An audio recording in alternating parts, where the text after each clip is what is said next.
18 tips to be a better prepper, some common mistakes to avoid, and other stuff.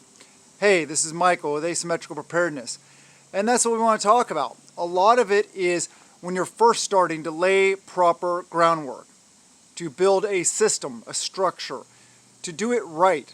And even if you started prepping already, even if you're already a prepper, these are some good things to think about, to step back, maybe take another look at, and do better on.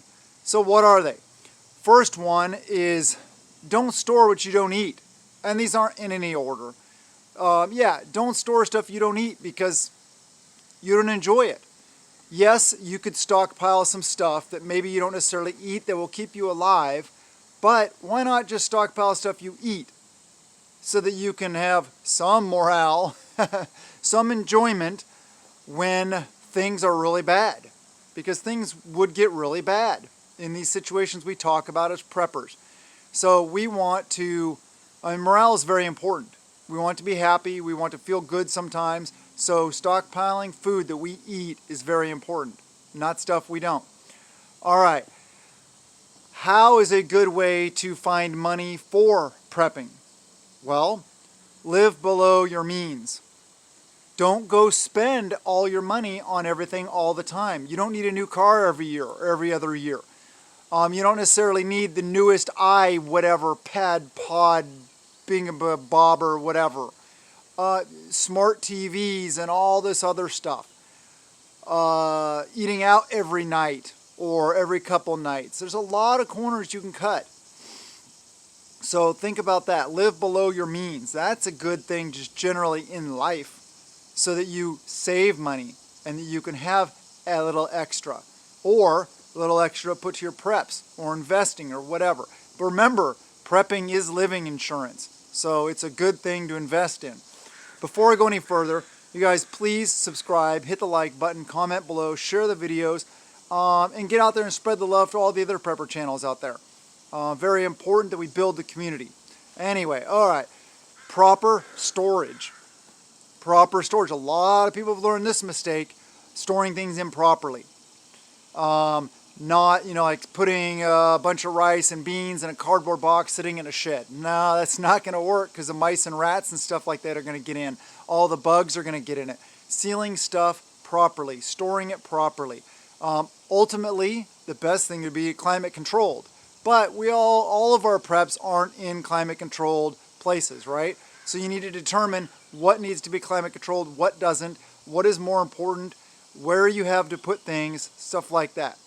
Also, not putting, because like I talked about storage, not putting all your eggs in one basket. Don't have them all your preps in like one location, say a shed. Because what happens if that shed burns down? What happens if somebody breaks into it and steals it all? Have stuff buried, have stuff cached, have stuff at your bug out location, have stuff at your house, have stuff in your trailer if you have one, an outbuilding if you have one, etc. Friends' houses maybe, a storage unit maybe. Spread it out. You don't want all your eggs in one basket. Something like your house burns down or whatever happens, or you're forced out of it, then you won't have your preps. All right. Don't forget to prep for your pets if you have pets and if you care about them. I hope you do. I'm an animal lover. I love animals. Not to the point where I won't eat them if I don't, talking about cows, chickens, turkeys, stuff like that. Not cats and dogs, no. Yes, we got to remember to take care of our pets. So that's always important. Make sure you include them in your preps. Plan, if you're having a garden or animals or just whatever your outdoor space is, plan it prior to doing it. Now, if you've watched my garden videos, you've seen how my garden, and it's pretty decent, but if I had it all to start over again, I would have definitely done things differently. I would have made it much more organized, much more effective, much better layout for how I did my garden. But it kind of just morphed over time. So it is what it is. It's still fairly good, but yes, I would have planned it a little bit better had I done that, because we've got to plan for our spaces and animals and gardens and all this other stuff to make sure it all fits and it all works together. That's important, so don't forget that. OPSEC. is a big one that preppers a lot of times don't practice very well. A lot of people blab too much about what they got to people that may not be the best people to be blabbing to. So make sure that you are being careful with that, and you're just being wary. Just be careful. One thing I recommend is not prepping for a specific event. I've seen people, I've heard of people prepping for, nuclear war, and that's it. Or an EMP, or a huge pandemic, or in a real one, or whatever it is specific. Okay, whereas prepping for a specific event will still get you fairly well prepared for a lot of different events, true. But if you put all your money and effort into one area, say chemical, biological, nuclear warfare, and the defense of it, and the protection from it, and the decontamination and all that stuff like that, yeah, that's good. But if you spend all your money there and you don't spend it in other areas, then you're not going to be very well rounded. So that's important. Use and test your gear. That goes along with don't buy crap. Research. Do proper research when you are looking for gear to buy. Read reviews. Read independent reviews. Look the company up on Better Business Bureau. Do things like that. Ask questions about other preppers. Ask questions on prepper channels. Hey, have you ever used this? And when you do finally get something, then go out and use it and test it. It's much better for your items to fail now than when you need them and when your life depends on them. So use your gear. Small steps. Prep a little every day. I used to say that all the time. I haven't said it in a while, but prep a little every day. Small steps. Just like working out. When you're starting a fitness routine, you don't want to just jump in and start, going gung-ho crazy, because you're going to hurt yourself. Or you're going to have DOMs so bad that you won't be able to work out for a week. Okay, so small steps. Just steady, and keep it going. All right. Here's a good one. Day one, you decide you want to be a prepper. Or today could be day one. Start learning skills. Anything you possibly can. Wilderness survival, foraging, canning, fishing, hunting, medical, tactical. There's so many different things that you can learn that will be advantageous in a bad situation. So set yourself up for success. This is the majority of the battle. Mindset and your skills, your abilities, how you look at things, how dynamic are you, how flexible are you. Military term here, semper gumby, always flexible. You got to be able to roll the punches. You got to be able to adapt to dynamic, ever-changing situations. So that's really important. The more skills you have, the better equipped you will be to survive said situation. Never forget fitness. Tell you what, fitness is so important. I know, it's like beating a dead horse. So many people talk about it, so few people do it. I really hope you guys I can uplift and encourage you guys to work out, to exercise. It can take whatever form that you enjoy. That's another thing I'll say it now. Make prepping fun. I was going to finish with that. Maybe I'll finish with that also. But yes, fitness, anybody in some kind of, any kind of austere situation, some bad situation, nobody ever said, gee, I wish I wasn't as fit as I am now. True. And you can never be too fit. So think about that. And everybody, no matter age, no matter disability, no matter what, can increase their physical performance somewhat. There's something you can do. So please do that. Defensive tools will not keep you safe just by having them.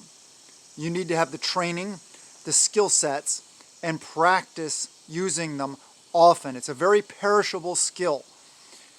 Proper use and employment of defensive tools is a very important thing for preparedness and in life, to protect yourself, your family, your loved ones, your things, your property, whatever it may be. So get training and practice a lot. Start a prepper notebook day one. Or if you've already started prepping, I hope you are, then start it today if you don't already have one. Get a notebook. You can use one of these. You can just get one of these if you want. There's other kinds of notebooks, whatever floats your boat. Just start writing things down, keeping track of what you have so you can better analyze what weaknesses you might have. That's very important. You can better recognize your strengths and areas you need to improve upon. And it's also good for morale. It's also good to look at that prepper notebook and be like, wow, we got a lot of stuff. And you can go in as depth as you want, or you can go as simple as you want. You can even, keep a running calorie count or macronutrients, protein, carbs, and fats. That would be a lot of work. But if you started it, you could over time, even if you got a lot of preps now, over time, as you're rotating through, as you're looking at your preps, as you're reorganizing things, stuff like that, you could build a good prepper notebook. So please, that's something that it's a really good thing to do, I feel. All right, don't think you can do it alone, because you can't. I know lone wolf preppers out there will be like, oh, I can do it myself. Yeah, good luck with that. I've seen people try it. And no matter how good you are, no matter how well equipped you are, no matter how well prepared you are, no matter how many skills you have, no matter if you're Superman, you are vulnerable by yourself. You cannot set security 24 hours a day properly. You can't. You can't do it yourself. And when you're out and about, say you're walking out in the woods there to go gather some water, gather some firewood, go fishing, hunting, whatever it may be, and you slip and you twist your ankle, you break your leg, you impale yourself, cutting off, opening up your femoral artery, and you put a tourniquet on it, but then you're stuck miles from help, and you're trying to crawl, and then you're dead, because accidents happen. I mean, you may get lucky for a while, and then your luck will eventually run out. So please don't think you can do it yourself. Build tribe day one. Start interacting with others. But remember OPSEC, don't give all your information up. Just, even your inner circle people, they don't need to know every single thing you have. Think about that. All right. Self-sufficiency and homesteading as soon as possible. Growing your own food, raising your own animals, doing those kind of things, living off the land. The sooner you start that, the better off you'll be, because that long-term sustainability is what will keep you alive. You can have all the food storage, which is great, but if you don't have a way to replenish it, it'll eventually run out. And it'll probably run out a lot faster than you think, because people will show up, people that you will allow in, and or tribe or whatever it might be. So please start gardening and raising your own animals as soon as possible. And like I said, I wanted to wrap it up with make prepping fun. If you make it fun, if you enjoy the process, I enjoy gardening. Right now I've been, this is just past the middle of July. And, my 24 raised beds take me about 2 hours to water. And sometimes I get a little bored. I get a little tired, sick and tired of watering all the time. But it's still fun. It's enjoyable. It's calming. It's just simple. Same with exercise. Same with anything revolving around preparedness. If you make it fun, you will enjoy the process, you will stick with it, and you'll be much better at it because you are enjoying it. So find things that you enjoy. Also do things that may put you outside your comfort zone, but you may grow to enjoy. So try new things. Never give up. Keep going a little every day. I hope you guys enjoy the video. I hope you guys are out there doing these things. I care about you. I want you to be prepared. I want you to be independent of the system. I want you to be strong, freedom-loving people that are able to take care of themselves and not go to the government and say, may I please? I don't want that. I want you guys to be able to take care of yourselves and others around you. So I love you guys. Have a wonderful day, and blessings to you and yours.